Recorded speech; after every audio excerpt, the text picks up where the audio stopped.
आज हम objective type question start करेंगे। ये क्वेश्चंस काफ़ी इंपॉर्टेंट है, इन क्वेश्चंस को आप अच्छे से कीजिएगा। ये आपके कॉम्पिटिटिव एग्जाम्स के लिए भी काफ़ी इंपॉर्टेंट हैं और साथ ही साथ अभी जो सीबीएसई का नया पैटर्न आया है उसमें भी इनका वेटेज थोड़ा सा बड़ा है, तो इनको अच्छे से कीजिएगा। और अगर आपको वीडियो अच्छा लगता है तो प्लीज़ इस चैनल को लाइक, शेयर और सब्सक्राइब ज़रूर कीजिएगा। चलिए हम स्टार्ट करते हैं। ये आपसे बोल रहे हैं there are 4 bus routes between A and B, 3 bus routes between B and C. A man can travel round trip in number of ways by bus from A to C via B. If he does not want to use a bus route more than once, in how many ways can he make round trip? ठीक है, इसको हम देख लेते हैं। देखिए question काफ़ी easy है। इसमें आपको ये समझना है ए से बी, बी से सी, फिर सी से ए। तो सी से ए मतलब सी से बी, फिर बी से ए, वापसी हो रही है। तो ऐसा होते वक्त कितने रूट ये ले सकता है ये आपको बताना है। अगर आपके पास कंडीशन ये है he does not want to use a bus route more than once, जो रूट इसने पहले लिया है उसको ये दोबारा नहीं ले सकता है। अब आप देखिए यहाँ पे मैं पहले ए बी सी बना देता हूँ। इनको थोड़ा मैंने बड़ा बनाया है जानबूझ के ताकि आपको रास्ते अच्छे से दिखे। तो ए से बी तक 4 रास्ते, नंबरिंग भी कर दी मैंने। देन बी से सी तक 3 रास्ते, तो 5, 6, 7।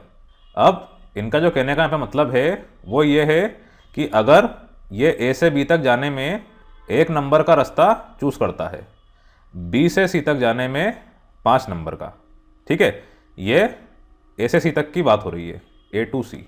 तो पहले ए से बी फिर बी से सी। तो सी से ए में ये 5 और 1 इन दोनों रूट को वापस से नहीं लेगा, ऐसा क्वेश्चन में बोला है। ठीक, इस चीज़ का आप ध्यान रखिएगा। अब आप देखिए ए से सी तक कितने रास्ते हो रहे हैं। तो पहले ए टू बी कितने वेज है इसके पास, 1 2 3 4 ways, comma B to C 3 ways, ठीक है। 1 2 3 4 4 तरीके, 5 6 7 3 तरीके। उसके बाद सी टू ए, तो सी टू ए में सी टू बी। अब यहाँ पर क्या है, एक रास्ता जिससे आया है उसको ये नहीं लेगा, तो सी से ए तक 2 रास्ते बचे। ठीक, यहाँ लिख देता हूँ मैं 2 वेज 1 वे एक्सक्लूडेड। उसके बाद बी टू ए, यहाँ पे 4 थे तो 3 बचे, 3 वेज वही 1 वेज एक्सक्लूडेड। तो अब देखिए यहाँ पे 4 इंटू 3 इंटू 2 इंटू 3, ये आपके पास टोटल तरीके हो रहे हैं। 4 इंटू 3 12 जाने के, 2 इंटू 3 6 आने के वापसी के, तो 12 6 जा 72 वेज। ठीक, ए से बी, बी से सी, सी से बी, बी से ए, इन चारों को आपको लेते हुए चलना है। यहाँ पे मैंने यही किया, A to B, B to C, फिर C to B, B to A, तो इससे कुल तरीके 72 होंगे। Then example 14, in how many ways a committee consisting of 3 men and 2 women can be chosen from 7 men and 5 women। ये क्वेश्चन तो बहुत ही इजी है, डू एज डायरेक्टेड समझ लीजिए आप। 7 आदमी हैं, इसमें से आपको 3 आदमी चुनने हैं, कमिटी बनानी है, अरेंजमेंट नहीं करना है। तो 7 C3 number of ways to choose man, उसका 2 मैन 5 है, इसमें 2 लेना है, तो 5 C2। ठीक, 7 C3 इंटू 5 C2। बहुत ही बेसिक क्वेश्चन था ये, आप ऐसे क्वेश्चन बहुत सारे कर चुके हैं। तो ये हो जाएगा आपका 350 वेज, ये इसका आंसर है। Then example 15, all the letters of the word M cot, ये इसको पढ़ लीजिए, EAMCOT, एम कोट कुछ नहीं होता, are arranged in different possible ways, the number of such arrangements in which no 2 vowels are adjacent to each other is, आपको बताना है। ये भी इजी क्वेश्चन है। पहले आप क्या कीजिए, जितने भी वॉयल्स हैं उनको लिख लीजिए। लिख देता हूँ मैं वॉयल्स, इसमें ए, ई और ओ, आई और यू नहीं है।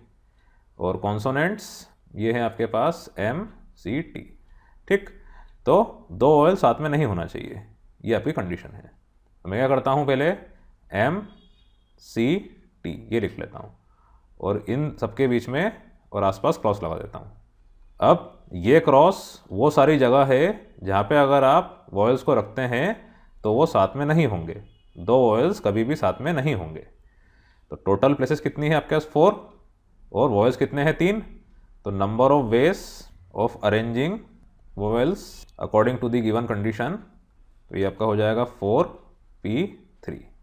ठीक, अब मैंने यहाँ पे MCT लिखा है, ऐसा ज़रूरी नहीं है कि MCT ऐसे ही आए, हो सकता है ये CMT हो जाए, हो सकता है ये TCM हो जाए। मतलब ये तीनों कॉन्सोनेंट्स भी खुद को 3 फैक्टोरियल वेज में अरेंज कर सकते हैं।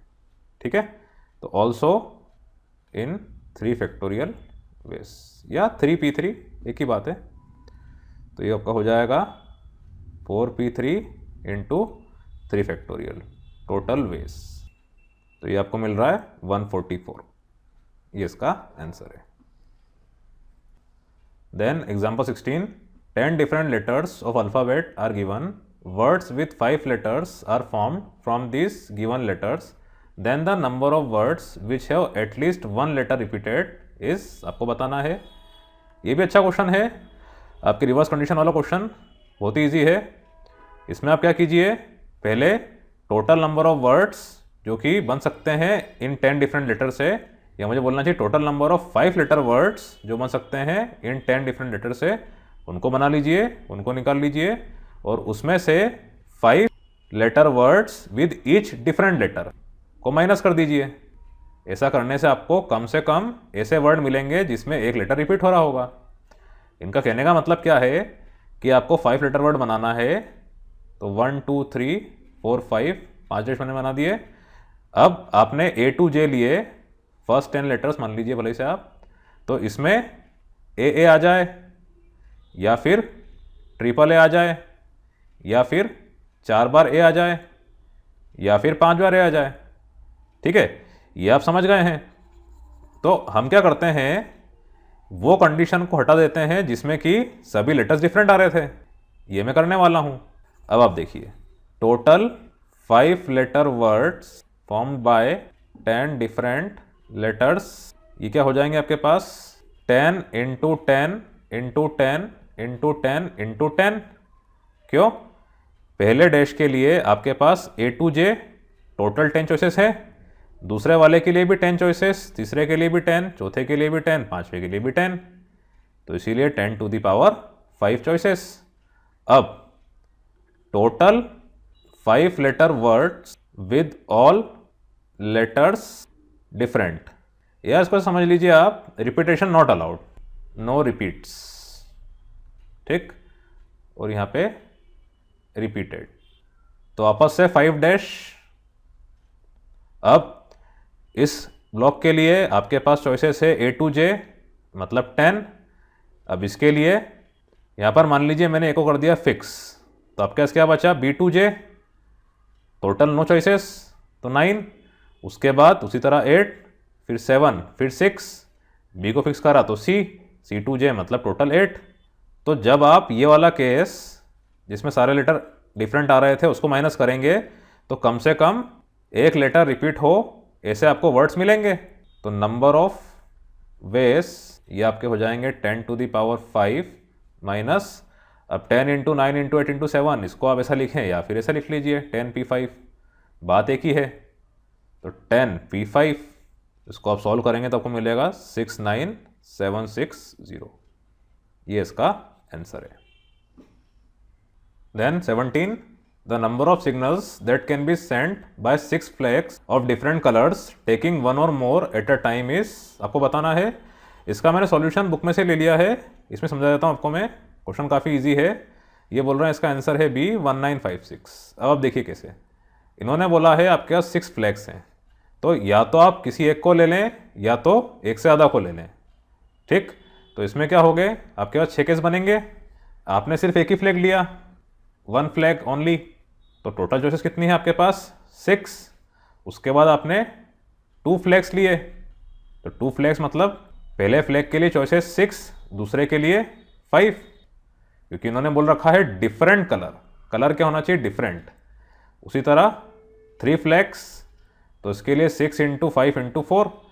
तो अब देखिए ऐसा यहीं पे किया है इन्होंने, 6 मतलब 6p1, फिर 6 इंटू 5 मतलब 6p2, फिर 6 इंटू 5 इंटू 4 मतलब 6p3, then 6 into 5 into 4 into 3 मतलब 6p4, इस तरह से करते करते 6p6।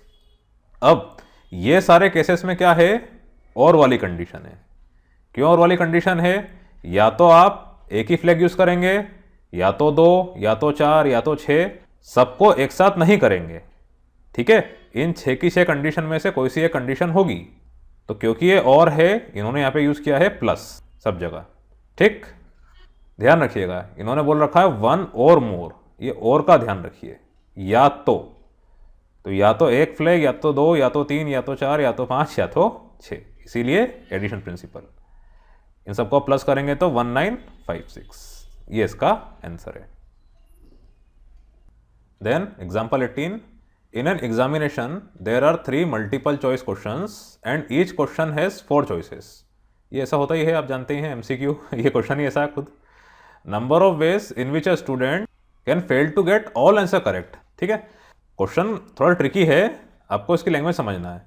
सारे के सारे आंसर करेक्ट नहीं हो, कम से कम एक गलत हो, ये इनका कहने का मतलब है।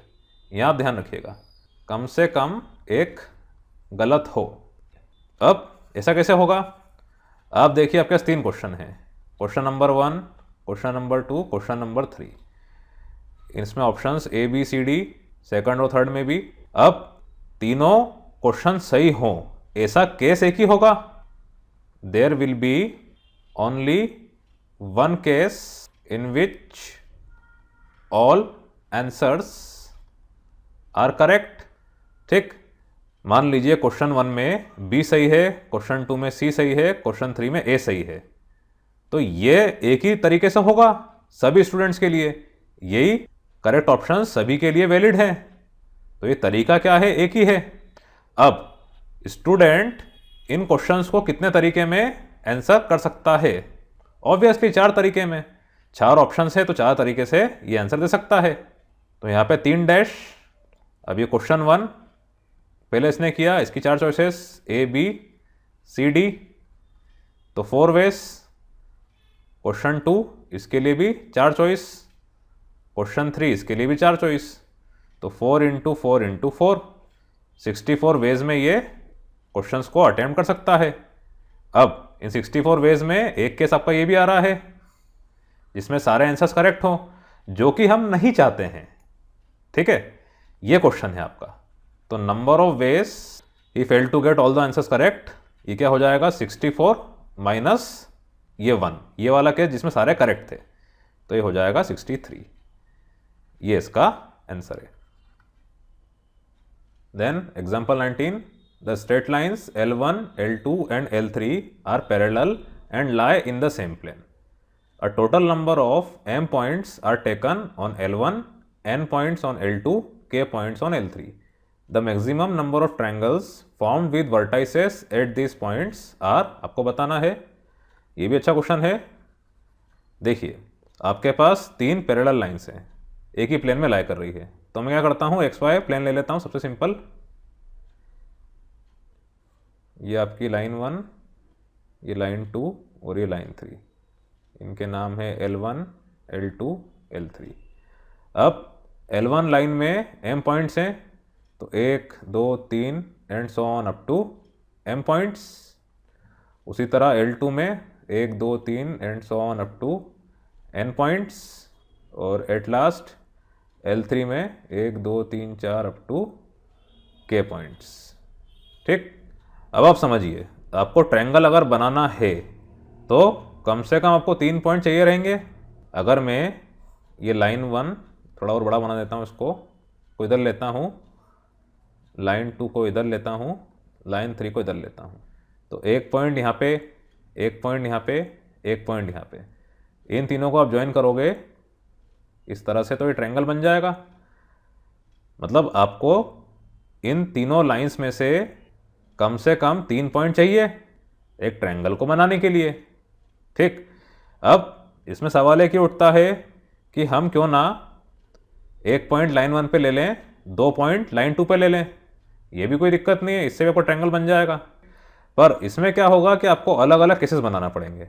इन्होंने साफ साफ बोल रखा है maximum number of triangles formed with vertices, जो ये वर्टाइसेस हैं इन पॉइंट्स के, उस सबको बनाना है। तो आप क्या कीजिए, जितने भी आपके पास पॉइंट्स हैं उसमें से आप रैंडमली 3 पॉइंट्स चूज कर लीजिए, तो उतने नंबर ऑफ ट्रायंगल्स आपके बन जाएंगे। उसमें आपका ये वाला केस भी इंक्लूडेड हो जाएगा। देखिए पहले आप लिखिए टोटल पॉइंट्स, ये हैं आपके m plus n plus k। ठीक, अब m plus n plus k C3 जब आप करेंगे तो इतने ट्रायंगल्स आपके बन जाएंगे। उसके अंदर आपके ये वाले केसेस भी आ जाएंगे कि एक पॉइंट L1 पे था, 2 पॉइंट L2 पे थे, फिर एक पॉइंट L2 पे था, 2 पॉइंट L1 पे, 2 पॉइंट L2 पे, 1 पॉइंट L3 पे, ये सारे केसेस आ जाएंगे इसके अंदर। आपको अलग से इनके लिए केसेस बनाने की ज़रूरत नहीं है। ठीक, अब इसमें क्या है, आपके पास कुछ केसेस ऐसे भी रहेंगे जिसमें एक ही लाइन पे 3 पॉइंट आ जाएं। कोलिनियर केस, L1 पे एक पॉइंट यहाँ पे है, एक पॉइंट यहाँ पर है, एक पॉइंट यहाँ पर है। तो ये जो केस है ये हमें नहीं चाहिए क्योंकि ये ट्रायंगल नहीं है। ये क्या है, 3 पॉइंट्स जो कि एक लाइन पर आ रहे हैं, कोलिनियर पॉइंट्स। 2 पॉइंट आते किसी और पे तो चलता, वो इसके अंदर आ गया, लेकिन तीनों पॉइंट एक ही लाइन पर आए, ये केसेस हमें नहीं चाहिए। तो लाइन 1 पे कितने पॉइंट्स थे, m पॉइंट्स थे, उसमें से 3 पॉइंट्स आप चूज कर रहे हैं, वो आप नहीं चाहते हैं। तो ये हो जाएगा minus m C3 because it is not a triangle. उसी तरह से L2 लाइन पे n पॉइंट्स है जिनको आप नहीं चाहते, तो माइनस n C3। यहाँ पे भी जैसे ये और ये हमें नहीं चाहिए, इधर भी L3 में भी ये केस हमें नहीं चाहिए। तो माइनस लास्ट आपके पास के पॉइंट्स थे तो k C3। तो आपका आंसर क्या हो जाएगा, m plus n plus k C3 minus m C3 minus n C3 minus k C3। आपको इसमें अलग से केसेस बनाने की ज़रूरत नहीं है। टोटल पॉइंट्स है उसमें से 3 पॉइंट चूज करिए, क्योंकि ट्रायंगल का नियम यही है कि जितने भी पॉइंट्स है उसमें से आपको 3 पॉइंट्स चाहिए एक ट्रायंगल बनाने के लिए, और जो पॉइंट्स लाइन पे आ रहे हैं उनको हटा दीजिए। ये मैंने किया, तो आपका आंसर आया।